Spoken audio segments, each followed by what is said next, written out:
जरा सोचो, तुम गलती से एक ऐसी ऐप डाउनलोड कर लो जो तुम्हारी जान के पीछे पड़ जाए। कुछ ऐसा ही होता है हमारी आज की कहानी में। कहानी की शुरुआत होती है अमेरिका के एक शहर में, जहां कॉलेज के कुछ दोस्त रात को मजे से पार्टी कर रहे थे। उनमें से कुछ लोग एक टेबल पर बैठे ताश खेल रहे थे। जब केट नाम की लड़की की बारी आई तो सबने देखा कि वो अपने फोन में लगी हुई थी। असल में वो काउंटडाउन नाम की एक ऐप देख रही थी जो लोगों को अपनी डाइट पर बने रहने में मदद करती थी। ये सुनकर एक और लड़की ने भी फोन में ये ऐप निकाली, लेकिन उससे गलती से इसी नाम वाली दूसरी ऐप डाउनलोड हो गई। ये ऐप जिसके भी फोन में डाउनलोड होती, उस इंसान को ये बता सकती थी कि उसके कितने साल, महीने या दिन बचे हैं जिंदा रहने के। ये देखकर सभी दोस्तों ने एक साथ ये ऐप डाउनलोड करने का फैसला किया। जिसके पास भी सबसे कम समय बचा होगा वो गेम हार जाएगा। हर कोई इसके लिए राजी हो गया, मगर कोर्टनी थोड़ा हिचकिचा रही थी। खैर, अपने एक दोस्त के कहने पर उसने भी ये ऐप डाउनलोड तो कर ली, मगर तब हमने देखा कि उसके सभी दोस्तों के पास कई साल की जिंदगी पड़ी थी, लेकिन कोर्टनी के पास सिर्फ 3 घंटे बचे थे। ये देखकर वो थोड़ा डर गई, मगर उसके दोस्तों ने समझाया कि ये ऐप एक मजाक से ज्यादा और कुछ नहीं है।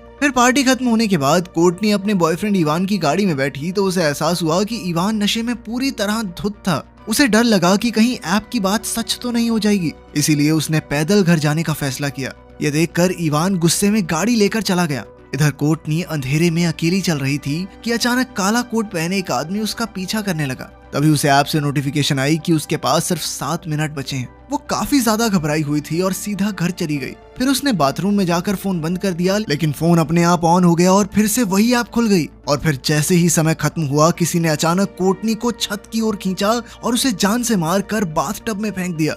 वहीं दूसरी ओर उसी पल उसके बॉयफ्रेंड इवान की गाड़ी की एक पेड़ से जोरदार टक्कर हो गई। इवान की जान तो बच गई, मगर जिस सीट पर कोर्टनी बैठने वाली थी वो बुरी तरह कुचली गई। इससे इवान को तो यकीन हो गया था कि वो ऐप सच में इंसान की बची हुई जिंदगी का समय बताती है। इसके बाद हम एक हॉस्पिटल में क्विन नाम की एक नर्स को देखते हैं। अचानक उसने देखा कि एक पेशेंट अपने कमरे से भाग गया था। क्विन ने उसे ढूंढा तो पता चला कि वो एक बंद कमरे में बैठा था। ये पेशेंट कोर्टनी का बॉयफ्रेंड इवान ही था। उसने कहा कि वो कोर्टनी की वजह से परेशान है क्योंकि उसकी मौत काउंटडाउन ऐप के बताए हुए समय पर ही हुई है। पर क्विन ने उसे शांत करके उसे कमरे में वापस चलने को कहा, मगर इवान ने उसे बताया कि ऐप के मुताबिक उसके पास सिर्फ 19 घंटे बचे हैं। खैर, थोड़ी देर बाद क्विन हॉस्पिटल की हेड नर्स एमी से मिली तो पता चला कि क्विन की नौकरी पक्की हो गई है और एमी ने उसके लिए एक पार्टी रखी थी। जब सब केक खा रहे थे तो क्विन ने सबको इवान के काउंटडाउन ऐप के बारे में बताया। उसके कुछ साथियों ने खुद ऐप डाउनलोड करने का फैसला किया और इसमें डॉक्टर सलिवन भी शामिल थे। डॉक्टर तो काफी खुश था क्योंकि वो 90 साल तक जीने वाला था। फिर सब पार्टी कर रहे थे कि अचानक एक आदमी एक बेहोश औरत को उनके पास लाया। डॉक्टर सलिवन और नर्सेज ने तुरंत उसे एक इंजेक्शन दिया, जिससे वो होश में आ गई और किसी तरह उसकी जान बच गई। इस अजीबोगरीब घटना के बाद क्विन हॉस्पिटल से घर लौट रही थी कि अचानक उसके पास काउंटडाउन ऐप डाउनलोड करने की नोटिफिकेशन आई। उसे लगा कि चल हाँ ठीक है, इस ऐप को मैं भी देख ही लेती हूँ क्या है इसमें, और उसने बिना सोचे समझे सारी शर्तें भी एग्री कर दी। और जैसे ही उसने देखा कि उसकी जिंदगी के सिर्फ 2 दिन ही बचे हैं तो उसे काफी अजीब महसूस हुआ। खैर, फिर वो अपने माँ बाप के घर जाकर अपने कुछ जरूरी कागजात ढूंढने लगी। उस वक्त कमरे में कोई नहीं था, मगर उसे एहसास हुआ कि आसपास जरूर कोई ना कोई है। इसीलिए वो अलमारी के अंदर देखने के लिए आगे बढ़ी। अलमारी खोलते ही उसने देखा कि उसकी छोटी बहन जॉर्डन और उसका बॉयफ्रेंड वहाँ छुपे हुए थे। उन्हें देखते ही क्विन ने उन्हें बाहर जाने को कहा, लेकिन जॉर्डन ने उसकी बात नहीं मानी। असल में उनकी माँ की मौत के बाद क्विन ने उससे मिलना जुलना बहुत कम कर दिया था, इसीलिए जॉर्डन उससे नाराज थी। क्विन ने उसे समझाने की कोशिश की, पर जॉर्डन ने खुद को कमरे में बंद कर लिया। तभी उसके पिता चार्ली वहां आ गए। वो भी अपनी पत्नी की मौत के गम से उभरे नहीं थे। वो अगले दिन अपनी पत्नी की कब्र पर जाकर श्रद्धांजलि देने वाले थे तो उन्होंने क्विन को भी साथ चलने को कहा। फिर अगले दिन इवान अब भी हॉस्पिटल में था, पर उसकी धड़कनें तेजी से बढ़ती जा रही थी क्योंकि उसके पास सिर्फ 3 मिनट बचे थे। जल्द ही वो नर्स से आंख बचाकर वहां से भाग निकला। तभी उसके फोन पर नोटिफिकेशन आई कि इवान ने कॉन्ट्रैक्ट की शर्तें तोड़ दी हैं, लेकिन वो बिना सोचे भागता रहा। तभी रास्ते में उसे शीशे में काला कपड़ा पहने एक अजीबोगरीब आदमी दिखाई दिया। अचानक शीशा टूट गया और इवान सिक्योरिटी एग्जिट की तरफ भागा, लेकिन अचानक सारी लाइट्स बंद हो गई। तो उसने अपने फोन की लाइट जलाई और देखा कि सीढ़ियों के दरवाजे पर कोर्टनी खड़ी थी। इवान ने उसे आवाज दी, मगर जैसे ही वो मुड़ी तो उसके होश उड़ गए क्योंकि कोर्टनी अब एक भूतनी बन चुकी थी। अचानक उसने इवान पर हमला करके उसे मार डाला और फिर छत से नीचे फेंक दिया। कुछ समय बाद जब क्विन हॉस्पिटल पहुंची तो उसे इवान की मौत की खबर मिली। वो सोच में पड़ गई कि कहीं इवान काउंटडाउन ऐप की वजह से तो नहीं मरा, और ये सोचने के बाद तो वो और डर गई। उसने इवान के कमरे में उसका फोन उठाया, पर फोन लॉक्ड था। अब वो सीधा मॉर्ग में पहुंची जहां लाशें रखी जाती हैं। उसने इवान की लाश निकाली और उसकी आंखों से फोन स्कैन करके लॉक खोला। जिसका डर था वही हुआ, क्योंकि उसने देखा कि काउंटडाउन ऐप का टाइमर खत्म हो चुका था। अब उसे डर लगने लगा कि कहीं ये सब उसके साथ भी तो नहीं होगा, क्योंकि ऐप के मुताबिक उसके पास सिर्फ एक दिन बचा था और कल वो अपने पिता के साथ अपनी माँ की कब्र पर जाने वाली थी। अब उसने अपने पिता चार्ली को फोन करके कहा कि वो कल कब्रिस्तान नहीं जा पाएगी। तभी उस ऐप से मैसेज आया कि उसने शर्तें तोड़ दी हैं। दरअसल अगर कोई भी ऐप में अपना बचा हुआ टाइम देखने के बाद अपनी जान बचाने के लिए अपनी रोजमर्रा की चीजों को बदलता है तो ऐप खुद उसे मारने पर उतर आती है। खैर फिर भी वो बेचैनी के साथ अपना काम करने लगी। जल्द ही डॉक्टर सुलिवन ने देखा कि क्विन काफी घबराई हुई थी, इसीलिए उसने क्विन को शांत करने की कोशिश की, मगर फिर उसने अचानक से क्विन को किस कर दिया। खैर वो बेचारी जैसे तैसे उसे दूर हटाकर बाहर एमी के पास चली गई। वो एमी को सब कुछ बताने ही वाली थी कि पीछे से डॉक्टर सुलिवन ने एमी को बुला लिया। अब क्विन जल्दी से उस दिन का अपना काम निपटा के घर लौट आई। फिर उसने काउंटडाउन ऐप पर थोड़ी रिसर्च की तो पता चला कि कोर्टनी और इवान के साथ क्या हुआ, लेकिन कई लोगों का ये भी मानना था कि ये कहानी नकली है। जैसे ही क्विन ने लैपटॉप बंद किया तो अचानक इवान एक भूत बनकर उसके सामने आ गया। क्विन बुरी तरह डर गई और उसने भागकर कमरे की लाइट जलाई। तभी इवान गायब हो गया और उसे फिर से नोटिफिकेशन आई कि उसने शर्तें तोड़ी हैं, लेकिन उसने गुस्से में फोन जमीन पर पटक दिया जिससे स्क्रीन तक टूट गई, मगर टाइमर फिर भी चलता रहा। अब उसके पास सिर्फ एक दिन बचा था। फिर अगली सुबह उसने दुकान से नया फोन खरीदने का फैसला किया ताकि वो काउंटडाउन ऐप से पीछा छुड़ा सके। लेकिन जैसे ही उसने नया फोन चलाया तो उसमें भी काउंटडाउन ऐप पहले से ही मौजूद थी। हैरानी की बात तो ये थी कि उसे फोन से डिलीट करने का भी कोई तरीका नहीं था।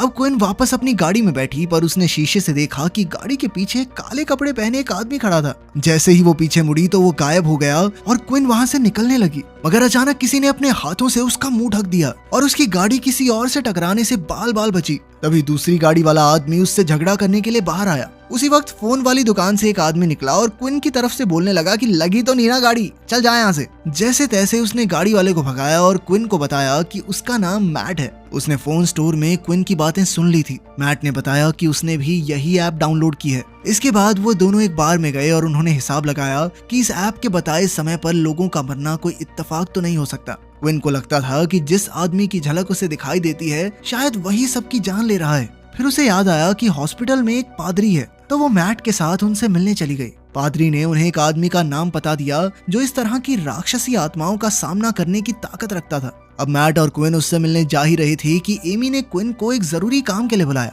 उधर मैट बाथरूम गया तो अचानक किसी ने उसके कैबिन में घुसने की कोशिश की। उसने देखा कि ये किसी लड़के के पैर थे, तो मैट ने उसे दूर चले जाने को कहा। अब जब मैट बाहर आकर हाथ धो रहा था तो उसे उसी लड़के के रोने की आवाज सुनाई दी। मैट ने देखा कि वो एक कैबिन से होते हुए दूसरे में जा रहा था और अंत में वो झुका और अचानक गायब हो गया। तभी लाइट चली गई और एक दरवाजा खुला। अचानक उसी लड़के ने मैट पर हमला कर दिया और मैट ने उसका सामना किया, पर फिर जल्द ही वो दोबारा से गायब हो गया। वहीं दूसरी ओर एमी क्विन को हॉस्पिटल में मीटिंग रूम में ले आई, जहां पता चला कि डॉक्टर सुलिवन ने इल्जाम लगाया था कि क्विन ने उसका गलत फायदा उठाने की कोशिश की है। ये सुनकर तो क्विन का खून खौल उठा और उसने कहा कि जबरदस्ती उसने नहीं बल्कि सुलिवन ने की थी। लेकिन किसी ने भी उस पर विश्वास नहीं किया तो वो गुस्से में उठकर बाहर चली गई। फिर वो मैट के साथ जॉन नाम के उस आदमी से मिलने पहुंची। वो एक काफी पहुंचा हुआ प्रीस्ट था और उसने ध्यान लगाकर पता लगाया कि इस सब के पीछे ओजान नाम के एक डीमन का हाथ है। फिर उसने इसके पीछे की कहानी सुनाई। उसने बताया कि कई साल पहले एक राजकुमार था जिसे एक ज्योतिष ने उसकी मौत का समय बता दिया था, लेकिन ये पता चलने के बाद उसने अपनी मौत को धोखा देना शुरू कर दिया, जिससे ओजान राक्षस जाग उठा और अंत में उसकी जान लेकर ही माना। अब जॉन ने कहा कि शायद ये ऐप उस ओजान डीमन का ही नया रूप है। अब उनके पास इस ऐप को हैक करने के अलावा कोई दूसरा रास्ता नहीं था। तब क्विन को मोबाइल स्टोर के मालिक डेरिक का ख्याल आया और वो मैट के साथ उससे मदद मांगने गई। खुशकिस्मती से डेरिक इस ऐप को हैक करने में कामयाब रहा। अब उसके पास लोगों के टाइमर का एक्सेस था और वो अपनी मर्जी से जितना मर्जी समय बढ़ा सकता था। तब क्विन ने उससे कहकर अपना समय बढ़वाया और तभी उसे अपनी बहन का नाम भी दिखाई दिया। फिर डेरिक ने क्विन, उसकी बहन और मैट तीनों के समय में 50 साल बढ़ा दिए। आखिरकार वो सब काफी खुश थे क्योंकि अब उन्हें ओजान से कोई खतरा नहीं था। इसके बाद क्विन और मैट एक साथ क्विन के घर पहुंचे। क्विन ने मैट से पूछा कि उसने ये ऐप क्यों डाउनलोड की थी। मैट ने बताया कि कुछ साल पहले उसके छोटे भाई की मौत हो गई थी और तब से मैट को मौत से डर लगने लगा। जब उसे इस ऐप के बारे में पता चला तो वो जानना चाहता था कि वो खुद कब तक जिंदा रहने वाला है। इसके बाद क्विन ने भी अपनी माँ की मौत की कहानी सुनाई। एक दिन क्विन एक पार्टी में गई थी तो उसकी माँ उसे ढूंढने के लिए आई, लेकिन रास्ते में उनकी गाड़ी का जबरदस्त एक्सीडेंट हो गया और उनकी मौके पर ही मौत हो गई। आपस में अपने दुख बांटकर उन दोनों को काफी हल्का महसूस हुआ। फिर कुछ घंटों बाद क्विन को अचानक लगा कि कोई कमरे की तरफ बढ़ रहा है। उसने देखा कि मैट का हाथ उसके पेट पर था, तो उसने मैट को जगाया, लेकिन अचानक असली मैट दरवाजे से उसके सामने आकर खड़ा हो गया। सच तो ये था कि क्विन के शरीर पर ओजान का हाथ था और अचानक ओजान ने क्विन पर भयानक हमला कर दिया। मैट ने तुरंत क्विन की मदद की और जैसे तैसे उसे छुड़ा लिया। इसके बाद उन्होंने फोन देखा तो पता चला कि ऐप का काउंटर फिर से पहले जैसा हो गया था और अब उनके पास कुछ ही घंटे बचे थे। अब क्विन को अपनी बहन जॉर्डन की चिंता होने लगी, तो उसने जॉर्डन को फोन किया। उधर जॉर्डन का फोन उसकी नैनी के पास था। जॉर्डन अपना फोन वापस लेने चुपके से नैनी के कमरे में घुसी, पर अचानक ओजान के हाथ ने उसका कंधा पकड़ लिया। जैसे ही जॉर्डन पीछे मुड़ी तो वहाँ कोई भी नहीं था। फिर उसने फोन देखा तो उसके पास भी काफी कम समय बचा था। इससे पहले कि वो क्विन को फोन करती, अचानक पूरे घर की रोशनी चली गई। अब जॉर्डन डर के मारे बेड के नीचे छुप गई और दरवाजे की ओर देखने लगी। अचानक उसे अपनी मरी हुई माँ की आवाज सुनाई दी और उसी पल उसके ऊपर मौजूद बेड अपने आप खिसक गया। तभी उसे अपनी माँ का भूत दिखाई दिया तो वो डर के मारे भागती हुई दरवाजे तक आ गई, जहाँ उसकी टक्कर क्विन से हुई। उसके साथ मैट भी था और फिर वो तीनों एक साथ पादरी जॉन के घर पहुंचे। उन्होंने उसे बताया कि ऐप हैक करने का प्लान तो नाकामयाब रहा और ओजान अब भी उनके खून का प्यासा है। इसके बाद उन्होंने ऐप हैक करने वाली कोडिंग उसे दिखाई, तो प्रीस्ट को उसमें एक लाइन दिखी जो ओजान के श्राप के बारे में थी। ये देखकर वो काफी खुश हुआ। असल में जॉन का मानना था कि श्राप को तोड़ा जा सकता है। अब उसने ओजान को उसी के खेल में फंसाने का प्लान बनाया। उसने कहा कि उन्हें ओजान को चकमा देकर ये महसूस करवाना होगा कि आज उनके मरने का दिन नहीं है। फिर जॉन ने एक ऐसी पूजा करने की तैयारी शुरू की जिसकी मदद से वो ओजान को मौत का समय बीत जाने के 1 सेकंड बाद तक रोक सकें। अगर उन्होंने एक भी इंसान को समय पूरा होने के 1 सेकंड बाद तक बचाए रखा तो श्राप टूट जाएगा और वो अपनी मौत को चकमा देने में कामयाब रहेंगे। इसके बाद वो चारों बेसमेंट में पहुंचे और नमक में पेंट मिलाकर सुरक्षा कवच बनाया। जॉन का मानना था कि ओजान इस घेरे को पार नहीं कर सकता। सारी तैयारी पूरी होने के बाद उन्होंने देखा कि मैट के पास अब सिर्फ 2 मिनट बाकी थे। कुछ ही पलों में लाइट चली गई, जिसका मतलब था कि ओजान मैट को लेने आ गया है। वो चारों तुरंत उस गोले के अंदर आ गए और जॉन ने भगवान से मदद मांगी। कुछ ही पलों में ओजान का असली रूप सबके सामने आ गया, पर वो फिर भी उस गोले के अंदर नहीं घुस पा रहा था। तभी अचानक मैट के सामने एक खिलौना आया। ये वही खिलौना था जो उसके छोटे भाई की मौत के समय उसके हाथ में था। उसी पल मैट को अपना भाई अपने सामने दिखाई दिया और वो धीरे धीरे उसकी तरफ बढ़ने लगा। लेकिन इसी बीच मैट उस सुरक्षा चक्र से बाहर आ गया और इसी गलती का फायदा उठाकर ओजान उस पर झपट पड़ा और घसीटते हुए ऊपर ले गया। अब क्विन भी तुरंत उसे बचाने दौड़ी, पर उसने बाहर आकर देखा कि मैट तो एकदम ठीक था, लेकिन उसी पल अचानक एक तेज रफ्तार गाड़ी ने उसे कुचल दिया। आखिरकार मैट की मौत के साथ ऐप का टाइमर भी बंद हो गया। अब क्विन और उसकी बहन के पास भी ज्यादा वक्त नहीं था। क्विन अब भी यही सोच रही थी कि आखिर मौत को चकमा कैसे दिया जा सकता है, लेकिन तभी उसने देखा कि ओजान के हमले के बाद जॉर्डन जख्मी हो गई थी। इसीलिए उसने अपनी बची खुची हिम्मत जुटाई और जॉर्डन को लेकर हॉस्पिटल पहुंची। इसी दौरान क्विन के साथ काम करने वाली एक नर्स ने आकर उसे कहा कि उसे डॉक्टर सुलिवन वाले मामले में क्विन की बात पर यकीन है। क्विन ने उसका शुक्रिया अदा किया और तभी उसकी नजर डॉक्टर सुलिवन पर पड़ी जो जॉर्डन का इलाज कर रहा था। अचानक उसके दिमाग में एक प्लान आया जो एक ही बार में सारे फसाद की जड़ मिटा देगा। जब डॉक्टर सुलिवन अपने ऑफिस की ओर मुड़ा तो क्विन भी उसके पीछे चली गई। अब उसने डॉक्टर को लुभाने की कोशिश की तो डॉक्टर को थोड़ा अजीब सा लगा कि कल तक तो ये मुझे धक्के देके भाग रही थी, अब क्या हो गया इसके। तब क्विन ने कहा कि वो ये सब अपनी नौकरी वापस पाने के लिए कर रही है। अब उसने डॉक्टर को हॉस्पिटल के सुनसान कमरे में बुलाया और डॉक्टर भी खुश होकर वहाँ पहुँच गया।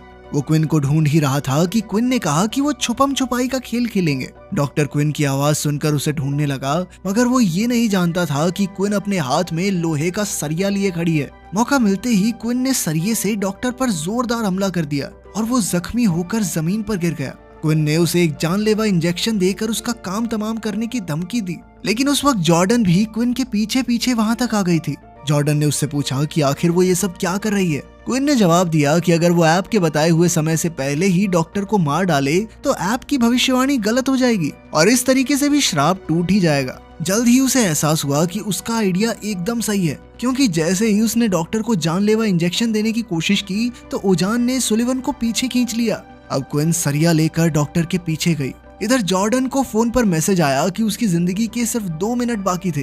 धीरे धीरे समय उसके हाथों से फिसलता जा रहा था और इधर क्विन डॉक्टर को ढूंढ रही थी, लेकिन इससे पहले कि वो उसे ढूंढ पाती सुलिवन ने पीछे से उस पर खुद ही हमला कर दिया, मगर क्विन उसे चकमा देकर भाग निकली। तब डॉक्टर ने उसे धमकी दी कि वो सब कुछ पुलिस को बता देगा, लेकिन उसी वक्त क्विन ने पीछे से उसकी पीठ में लात मारी और हाथ में सरिया लेकर उसकी ओर फेंका, मगर बदकिस्मती से डॉक्टर कमरे से बाहर भाग गया। क्विन भी उसके पीछे आई और सरिये से घातक वार करके उसने सुलिवन को गिरा दिया। फिर उसने इंजेक्शन निकाला, लेकिन इससे पहले कि वो इंजेक्शन लगाती, ओजान ने उसे अपनी शक्ति से पीछे धकेल दिया। इसी मौके का फायदा उठाकर सुलिवन वहाँ से भाग निकला। अब क्विन की सारी उम्मीदें टूट चुकी थी, लेकिन फिर उसने अपनी बहन को बचाने के लिए दवाइयों के डब्बे से ढेर सारे इंजेक्शन निकाले। उधर जॉर्डन हॉस्पिटल से भागने के चक्कर में मॉर्ग में पहुंच गई। उसने देखा कि उसके पास लगभग 1 मिनट बाकी था। वो दुख में फूट फूट कर रोने लगी कि अचानक ओजान ने उसे उठाकर खिड़की पर पटक दिया। जॉर्डन ने वहां से भागने की कोशिश की, मगर ओजान उसके ऊपर काफी हावी हो गया। अब जॉर्डन का आखिरी समय आ चुका था, लेकिन उसी पल अचानक क्विन हाथ में इंजेक्शन लिए ओजान के सामने आ गई।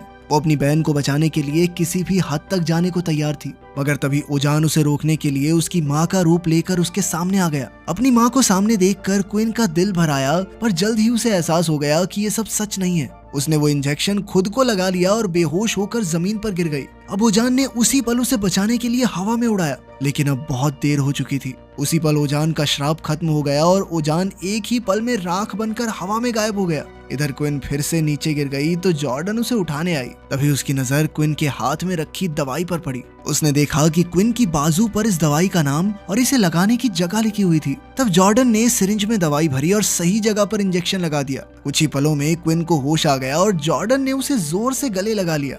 आखिरकार ओजान का श्राप खत्म हो गया था और क्विन की वजह से उसकी जान बच गई थी। इस घटना के कुछ दिन बाद दोनों बहनें अपने पिता के साथ अपनी माँ की कब्र पर श्रद्धांजलि देने गई। लेकिन अचानक क्विन को अपने फोन पर एक नोटिफिकेशन आई कि काउंटडाउन ऐप का एक नया वर्जन उसके फोन में डाउनलोड हो चुका है। जॉर्डन ने उससे पूछा कि क्या हुआ, मगर इससे पहले कि क्विन कुछ कहती, उसके पीछे वही काला कपड़ा पहने ओजान की परछाई आ गई। इसका मतलब ये था कि ओजान का बनाया हुआ मौत का खेल अभी खत्म नहीं हुआ। अगर ये मुमकिन होता तो क्या आप अपनी मौत का समय जानना चाहते? कमेंट्स में जरूर बताना। मिलते हैं अगली वीडियो में।